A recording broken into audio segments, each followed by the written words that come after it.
বিশ্বাস করেন, বিশ্বাস করেন, আল্লাহর রহমতে আপনার ডিপ্রেশন, অ্যাংজাইটি, ঘুম হয় না, এগুলো সবগুলোর 90% থেকে 95% প্রবলেম নাই হয়ে যাবে ইনশাআল্লাহ। আমাদের যে নার্ভগুলো আছে না, নার্ভগুলো এক্সাইটেড হয়। তো এই নার্ভগুলোকে শান্ত করার জন্য আল্লাহ একটা নার্ভের কন্ট্রোল আমাদের হাতে দিয়েছেন, এবং সেই নার্ভটা হচ্ছে ফ্রেনিক নার্ভ। কি নাম বলেন? ফ্রেনিক। এই নার্ভটা যখন শান্ত হয় তখন সে তার পাশেরটাকে, সে তার পাশেরটাকে, সে তার পাশেরটাকে, এরকম করে লক্ষ লক্ষ কোটি কোটি নার্ভ শান্ত হয়ে যায়। আচ্ছা, আপনাদের হঠাৎ করে রাতে বুক ধরপড় করে, ঘুম আসে না, খাবার রুচি কমে যায়, টেনশন লাগে, মেজাজটা গরম হয়, এইরকম কখনো কারো হয় কিনা? একটু হাত উঁচু করেন তো। ও ভেরি নাইস। এবং যাদের হয়েছে তারা প্রত্যেকে মানুষ, যারা হয়নি মহা মানুষ। সবারই হওয়ার কথা, হয় না? এতগুলো প্রবলেমের একটা হবে না, হওয়ারই কথা। এই সবগুলো সমস্যা কোনো সাইকিয়াট্রিস্ট লাগবে না, কিচ্ছু লাগবে না, জাস্ট দুইটা বুদ্ধি শিখাই দেবো, জাস্ট টু।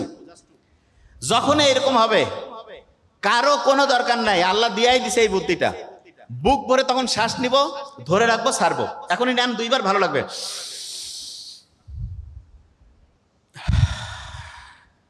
আরেকবার নিব। কারণটা কি সেটা বলি।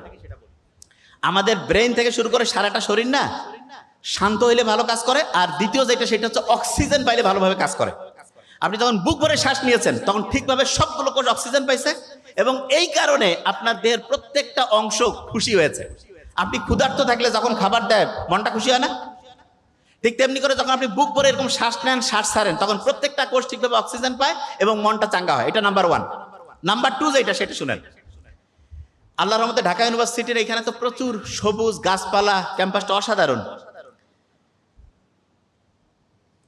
ডিপ্রেশনে আছে, অ্যাংজাইটিতে আছে, ঘুম হয় না, মেজাজ খিটখিটে, এইরকম লোকজনদের যখন ট্রিটমেন্টের জন্য আমাদের ডক্টরের কাছে আসে, আমরা তাদের যতগুলো ওষুধ দেই সেই ওষুধগুলো একটা জিনিস করে কি, সেটা প্রধানত ব্রেইনের মধ্যে সেরোটোনিন বাড়ায় দেয়। কি বাড়ায় দেয়? সেরোটোনিন। ইংরেজি সেরোটোনিন বানানটা কি দিয়ে শুরু বলেন তো? এস। এস দিয়ে আছে না সান? একজন বলে দিয়েছে সান। সানলাইটের মধ্যে সেরোটোনিন আছে। আপনি ওষুধ টাকা দিয়ে ফার্মেসি থেকে কিনে খাবেন, বহু সাইড ইফেক্ট আছে। সূর্যের আলোর নিচে, গাছের নিচে যে একটু খালি পায়ে হাঁটবেন, বিশ্বাস করেন, বিশ্বাস করেন, আল্লাহর রহমতে আপনার ডিপ্রেশন, অ্যাংজাইটি, ঘুম হয় না, এগুলো সবগুলোর 90% থেকে 95% প্রবলেম নাই হয়ে যাবে ইনশাআল্লাহ। কি বুঝতেছেন? আচ্ছা, তাহলে আমি দুইটা বুদ্ধি দিয়েছি। প্রথম বুদ্ধিটা কি? বুক ভরে শ্বাস নেওয়া। দ্বিতীয় বুদ্ধিটা রোদে গিয়ে খালি পায়ে হাঁটতে হবে। ঠিক আছে? আচ্ছা, পানি খাওয়া তো আমার ওইটা মাথায় আছে, ওইটা বলছি।